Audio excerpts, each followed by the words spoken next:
মজাদার মিষ্টি কুমড়ার ছক্কা বানানোর জন্য প্রথমে কড়াইতে সাদা তেল দিয়ে দিব। এরপর তেল গরম হয়ে গেলে এর মধ্যে দিয়ে দিব আগে থেকে কেটে রাখা লবণ হলুদ দিয়ে মেখে রাখা টুকরো করা আলুগুলো দিয়ে আস্তে আস্তে একে ভেজে তুলে নেব। এরকম লাল লাল হয়ে গেলে তুলে নেব। এরপর ওই তেলের মধ্যে দিয়ে দিব শুকনো মরিচ, তেজপাতা, আদা কুচি বা আদা বাটা।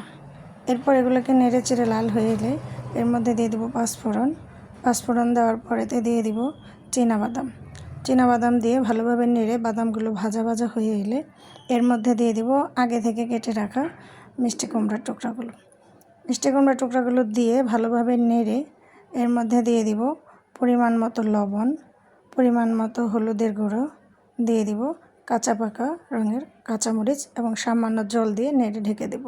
কিছুক্ষণ পর ঢাকনা তুলে দেখে নিব এবং নেড়ে চেড়ে নিব। এরপর দিয়ে দিব আগে থেকে ভেজে রাখা আলু, সামান্য পরিমাণ চিনি দিয়ে আবার ঢেকে দেব।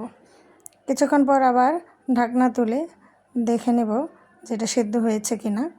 তারপর ভালোভাবে নেড়ে চেড়ে এর মধ্যে দিয়ে দিব আগে থেকে ভেজে রাখা শুকনো জিরার গুঁড়া দিয়ে ভালোভাবে নেড়ে চেড়ে নামিয়ে নিব মিষ্টি কুমড়ার ছক্কা।